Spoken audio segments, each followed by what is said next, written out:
इसके साथ ही स्वामी जी महाराज आज प्रार्थना पुष्पांजलि का प्रसंग संपन्न करते हैं। हम परसों भी जारी रखेंगे। बैठो साधक जनों, सब करो झुक के प्रणाम परमेश्वर को। लो परमात्मा के आशीर्वाद। सब बैठ जाओ, सीधे होके आंख बंद कर लो।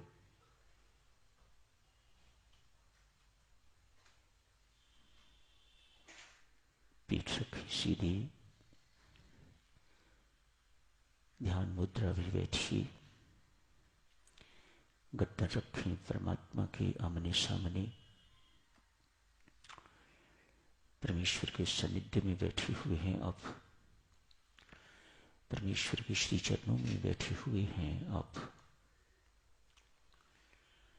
प्रार्थना का अर्थ मात्र इतना ही नहीं है कि जब कुछ मांगना होता है उसे ही प्रार्थना कहा जाता है।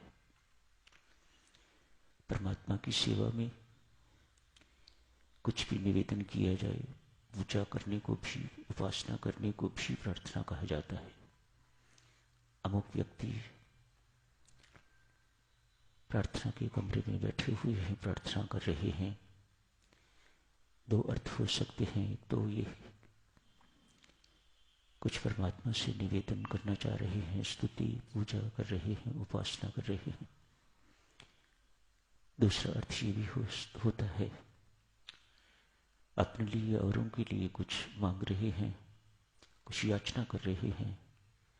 ये भी अर्थ है प्रार्थना का। कल आप जी से अर्ज की थी, शुद्ध हृदय से निकली प्रार्थना ही प्रार्थना है। शेष की सुनवाई नहीं होती, सुन लेता है परमात्मा, करता कुछ नहीं। पुकार हृदय से निकलनी चाहिए, शुद्ध अंतःकरण से निकलनी चाहिए।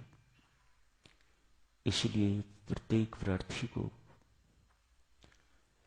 पहले अपने अंतःकरण को शुद्ध करने के लिए प्रार्थना करनी चाहिए, इससे पहले कि वह दूसरों के लिए प्रार्थना करनी शुरू करे।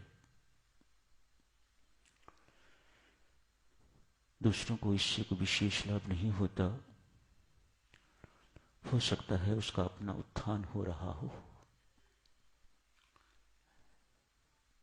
दूसरों को उसी की प्रार्थना से लाभ होगा जिसने अपना अंतःकरण, अपना हृदय बिल्कुल मल रहित कर लिया हुआ है, शुद्ध कर लिया हुआ है, पवित्र कर लिया हुआ है। जिनके अंदर तरह तरह की अग्नियां जल रही हैं, वे दूसरों के लिए शीतलता कैसे मांगेंगे? वे स्वयं ही शीतल नहीं है, स्वयं ही शांत नहीं है। ईर्ष्या की अग्नि जल रही है, क्रोध की अग्नि जल रही है, वैर विरोध की अग्नि जल रही है, द्वेष की अग्नि जल रही है। इतनी सारी अग्नियां जल रही हों, वहां शीतलता कहां से होगी? इन अग्नियों को बुझाने की चेष्टा कीजिए, याचना कीजिएगा परमात्मा के आगे। परमात्मा, ऊपर से इंसान बना हुआ हूं, भीतर से जल के राख हो रहा हूं, भीतर मेरा किसी काम का नहीं रह रहा इन अग्नियों के कारण। ये अग्नियां मुझे भीतर ही भीतर झुलस रही हैं, मुझे खाई जा रही हैं, मुझे खत्म करे जा रही हैं। मेरा अस्तित्व ही खत्म ना कहीं हो जाए। अंतःकरण को शुद्ध करने के लिए, मन के निर्मलीकरण के लिए, दुर्विचारों से रहित होने के लिए, दुर्बलताओं से रहित होने के लिए प्रार्थना एक अमोघ यंत्र है। साधकजनों, इसका हमें प्रयोग करना चाहिए। भक्ति मार्ग में प्रार्थना से ही साधना सिद्ध होती है। प्रार्थना बहुत अमूल्य है साधुजनों। जब अंतःकरण शुद्ध हो जाता है, हृदय की तार परमात्मा से सदा जुड़ी रहती है, तब व्यक्ति को विशेष जगह पर भी बैठने की जरूरत नहीं पड़ती। तार तो राम से हर वक्त जुड़ी है। जहां आंख बंद करी, जहां प्रार्थना की आवश्यकता हुई, वहीं प्रार्थना करती, परमात्मा तक पहुंचती है। भाषा द्वारा, शब्दों द्वारा की हुई प्रार्थना साधुजनों यदि रूखी है तो परमात्मा तक पहुंचने में अनंत बाधाएं हैं। आंसुओं से सिक्त प्रार्थना, आंसुओं से भिगोई हुई प्रार्थना सीधी परमात्मा के हृदय में प्रवेश करती है। इधर आप रोते हो तो उधर वह रोता है, इसमें तनिक भी संदेह नहीं है। जब वह किसी के लिए भी रोता है तो उसे कभी जिंदगी भर फिर रोना नहीं पड़ता। मानो उसके जिंदगी भर जो उसके आंसू बहाने थे, सारे के सारे परमात्मा ने पी लिए। प्रार्थना का प्रभाव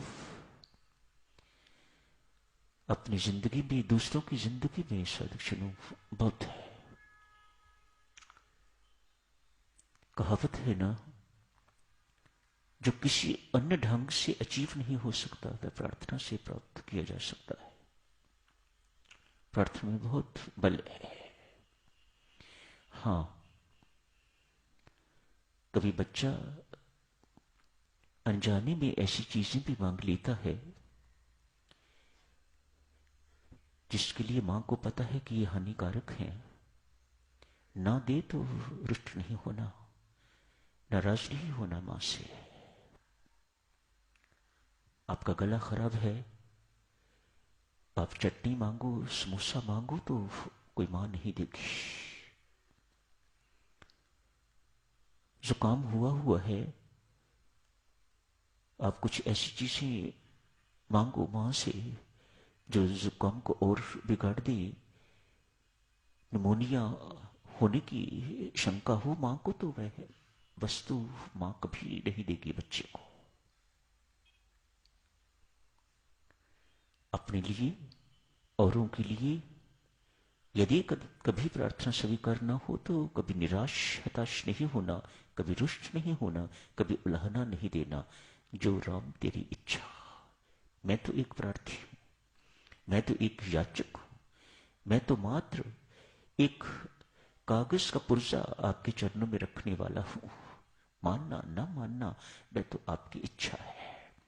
आप जानते हो क्या देने योग्य है, कहां देने योग्य है, कब देने योग्य है, देने योग्य है भी कि नहीं। हमारा मात्र हमारी अपनी बुद्धि के अनुसार एक कागज छोटा सा लिख के तो आपके श्री चरणों में फरियाद रख देते हैं।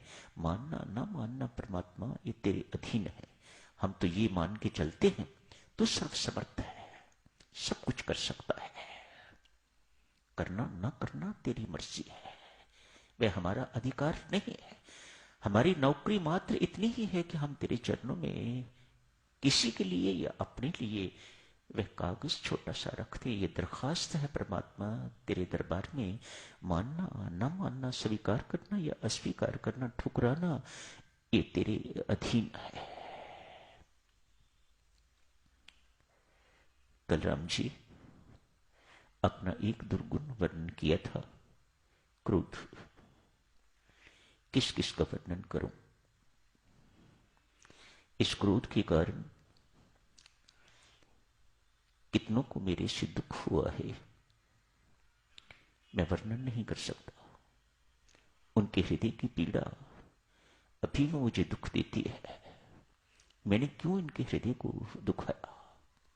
मैंने कल अर्ज करी थी ना आपसे, प्रभु उस वक्त जिस वक्त हमें क्रोध आया हुआ होता है, हम नहीं देखते हमारे सामने कोई पूजनीय खड़े हैं या कैसे। मन का, बुद्धि का संतुलन बिगड़ जाता है। वाणी पर किसी प्रकार का अंकुश नहीं रहता।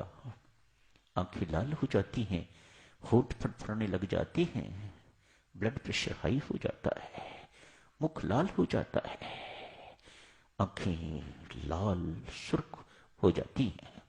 जो कुछ मुंह में आता है वह बोल देते हैं। नहीं देखते सामने सास, नहीं देखते सामने ससुर माता पिता है या पूज्य गुरु महाराज खड़े हैं। इन बातों का बोध नहीं रहता। हमारी बुद्धि उस वक्त इतनी बिगड़ गई हुई होती है क्रोध के कारण। क्रोध का दौरा जब हमें पड़ता है, जानते हैं परमात्मा हर क्रोध का दौरा हमें दिल के दौरे के लिए तैयार कर रहा है। जितने क्रोध के दौरे पड़ेंगे समझ लेना चाहिए, हमें समझते भी हैं कि उतनी जल्दी दिल का दौरा भी पड़ने वाला है, ये उसकी तैयारी है। लेकिन क्या करें, परमात्मा अपने वश की बात होती तो जरूर कुछ ना कुछ कर लेते। यहां परमात्मा पूछता है फिर किसके वश की बात है? यदि मुझे ही सब कुछ करना है तो फिर मुक्ति भी मुझे ही मिलेगी, अंतःकरण भी मेरा ही शुद्ध होगा, तेरा नहीं। तुझे अपना अंतःकरण शुद्ध करना है या मेरा अंतःकरण शुद्ध होने के लिए प्रार्थना तू कर रहा है? तेरा अंतःकरण शुद्ध होना है तो फिर ये सब कुछ तुम्हें ही करना होगा। मैं तुम्हें रास्ता दिखाता हूं, मैं तुम्हें रास्ता चलने के लिए बल देता हूं, शक्ति देता हूं, चलना तो तुम्हें ही है। मैं तेरे लिए क्या करूं? मैं तेरे लिए भोजन तैयार करता हूं, तुझे भोजन की सामग्री देता हूं। ये कौन देता है? कभी सोच, ये सब कुछ मैं देता हूं। अन्न देता हूं, धन धान्य देता हूं तुम्हें। भोजन तैयार होता है, तैयार करने वाले देता हूं तुम्हें। वह तैयार करके तुम्हें भोजन देते हैं। मुख में रखने वाले भी मेरे ही हाथों से तो मुख में रखता है। तो इतना भी नहीं कर सकता कि तेरे मुख में रखा हुआ भोजन तो उसे निगल सके? इतना ही काम तुझे जिंदगी में करना है, शेष काम तो आगे का मैं करता हूं, तू नहीं करता। तुझे क्या पता है अंदर भोजन का क्या हाल होता है? मैं पचाता हूं उसे। मुझे पता है इसमें कितना कार्बोहाइड्रेट है, कहां उसे जाना है, कहां प्रोटीन को भेजना है, कहां फैट को भेजना है, ये सब तुम्हें क्या पता है? तुम्हें क्या इन बातों का बोध है? तू तो फजूल में एक कुल्ली की तरह अपने सिर पर बोझ ढो रहा है। तुझे मालिक बना के भेजा था, तू एक कुली बन के तो घूम रहा है, बोझ उठाए। मैं करने वाला, मैं करने वाला, मैं करने वाला। कुछ भी तो करके दिखा मेरे बिना।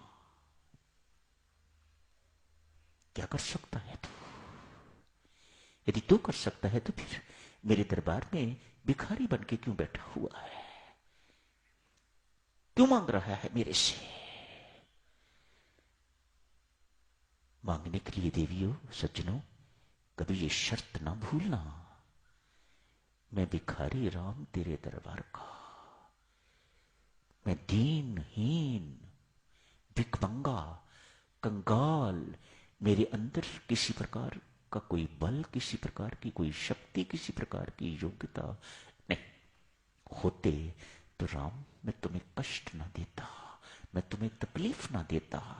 तूने संसार का बोझ अपने सिर के ऊपर उठा के रखा हुआ है। सारे संसार की जिम्मेदारी तू अपने ऊपर उठा के तूने रखी हुई है। मैं ये मांग, वो मांग, ये मांग, वो मांग के तेरे ऊपर और जिम्मेदारियां न डालता। यदि मैं कुछ भी करने योग्य होता स्वतंत्र रूप से, मैं तो तेरे अधीन हूं परमात्मा। और मैं सोचता हूं तेरे अधीन रहने में, तेरी नौकरी करने में, तेरी सेवादारी करने में जो आनंद है वह राजाधिराज बनने में नहीं है, वह राजा इंद्र बनने में भी नहीं है। जो तेरी नौकरी में जो आनंद है, तेरी सेवा में जो आनंद है। समय हो गया है साधक समाप्त करने की। परसों इस चर्चा को और आगे जारी रखेंगे।